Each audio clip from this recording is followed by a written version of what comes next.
Le premier médecin martyr. La mort au martyr du docteur Banzarjab Ben Ouda, naquit le 9 janvier 1921, est considéré parmi les pages les plus émouvantes qu'a connues la capitale des Zianides.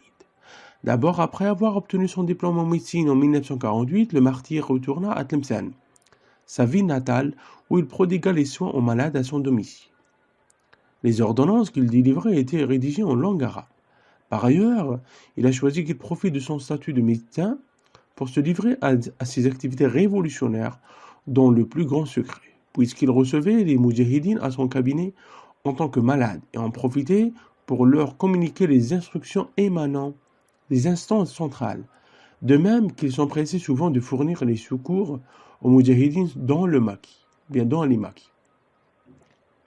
Enfin, le docteur Banzarjab fit l'acquisition d'une Ronéo à l'aide de laquelle il imprimait et diffusait des documents pour la Révolution. Mais les autorités coloniales découvrirent très rapidement ses activités et il fut arrêté et emprisonné avant d'être exécuté le 16 janvier 1956 au Douar Ould Halima après près de Sebdou. Ainsi, la ville de Tlemcen connut de nombreuses manifestations et marches en réaction massive aux pratiques criminelles des autorités coloniales.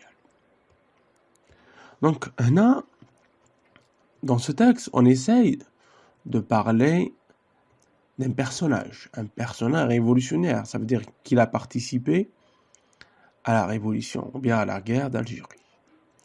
Donc, dans le texte, il y a des mots qui vont vous paraître difficiles, comme prodiguer, ça veut dire donner, émaner, ça veut dire provenir, ça veut dire ça vient d'eux, par exemple. Maquis, ça veut dire la forêt, les révoltés, etc. Une ronéo, c'est un appareil pour faire la photocopie. Exécuter, guillotiner, fusiller, tuer, etc. Martyr, ça veut dire shahid. Alors, question. Compréhension de l'écrit. Première question, quel est le thème du texte? Deuxième, quel était son métier? Que veut dire la capitale des Zianides?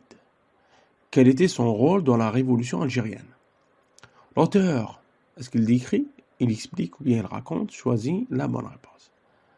Cinquième ou bien sixième question, complète le tableau suivant à partir du texte. Vous devez relever la thèse, un connecteur. La thèse, ça veut dire un connecteur, c'est un mot qui organise, etc., les arguments. Et un seul argument comme exemple. Réponds pas vrai ou faux. Saha ou khata.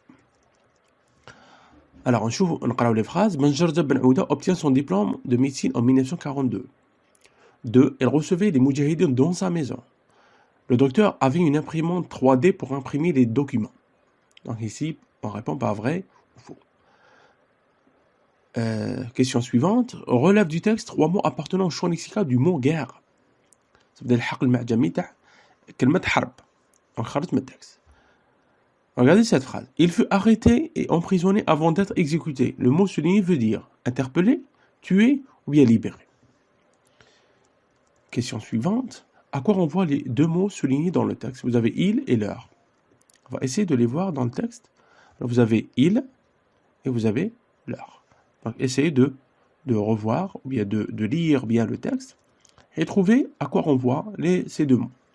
Question suivante, souligne les propositions subordonnées et identifie leur nature. Première phrase, les ordonnances qu'il délivrait étaient rédigées en langue arabe. Deuxième phrase, on pensait que le docteur profitait de son statut pour aider les moudjahidines.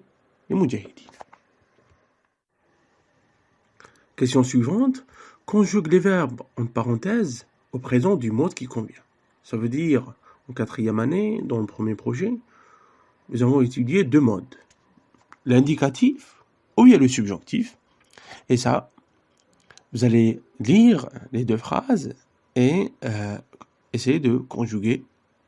D'accord? Alors, première phrase, les jeunes générations devoir connaître l'histoire de leur pays. Deuxième phrase, il fallait que les Algériens réagissent à l'appel de la révolution du 1er novembre. Alors, premier verbe, on doit conjuguer au présent. Mais dans quel mode? Soit au subjonctif, soit indicatif. La deuxième phrase aussi, ou bien le deuxième verbe, réagir. Ici, on essaie de voir la structure de la phrase, ou bien le sens de la phrase, et vous allez essayer de conjuguer facilement ces deux verbes. Question suivante. Ce texte est narratif à visée argumentatif, explicatif à visée argumentatif ou bien descriptif à visée argumentatif. Donc lisez bien le texte et répondez en choisissant la bonne réponse. Situation d'intégration ou bien production écrite. Pour participer à un concours dont le thème est l'Algérie, un pays de rêve, rédige un texte dans lequel tu décris une ville algérienne pour mettre en valeur les charmes de ces paysages et d'inciter les touristes à la découvrir. Alors, ton texte comprendra une introduction, ça veut dire tu vas mentionner le thème et introduire une thèse, et 3 arguments, paysage naturel et site historique.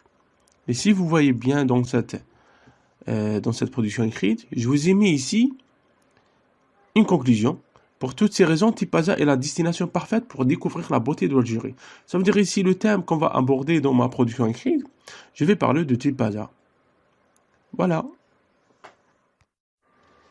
Découvrons maintenant ensemble les réponses pour ces questions-là.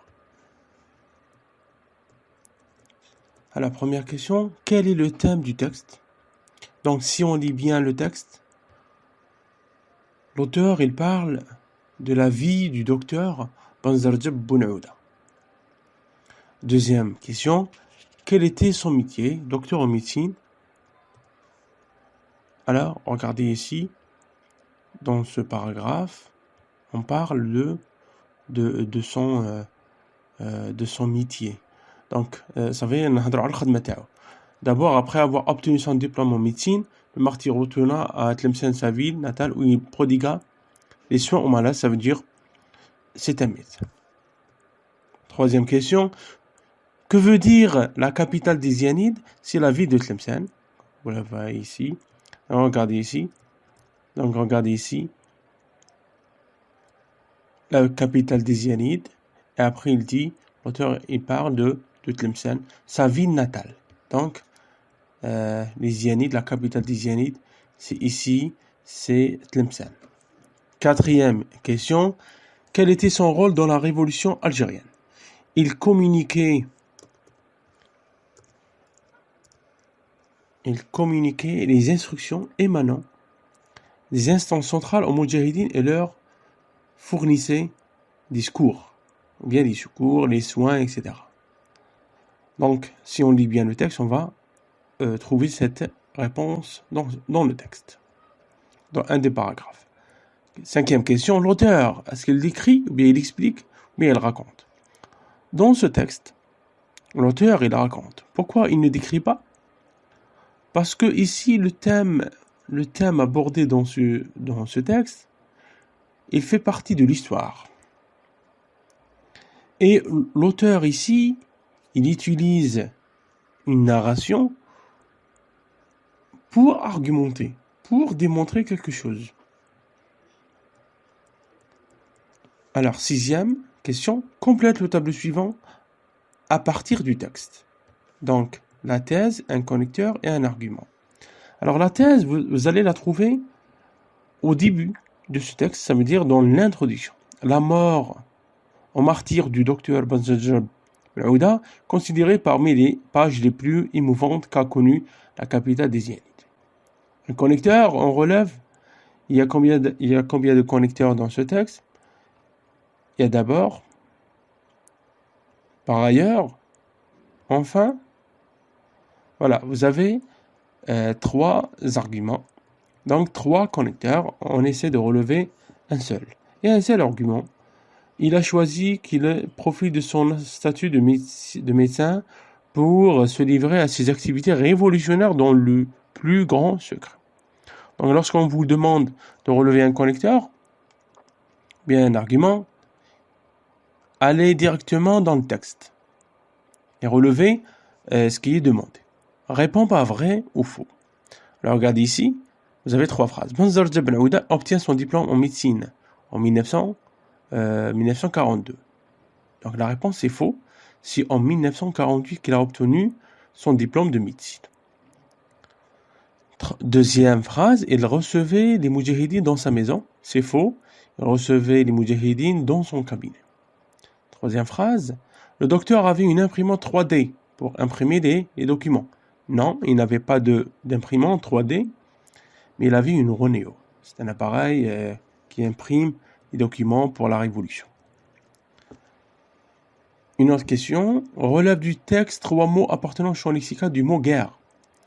Alors, lorsque vous allez dire le texte, on va mettre à la texte, on va dire Moudjahidine, maquis, révolution, arrêté, emprisonné.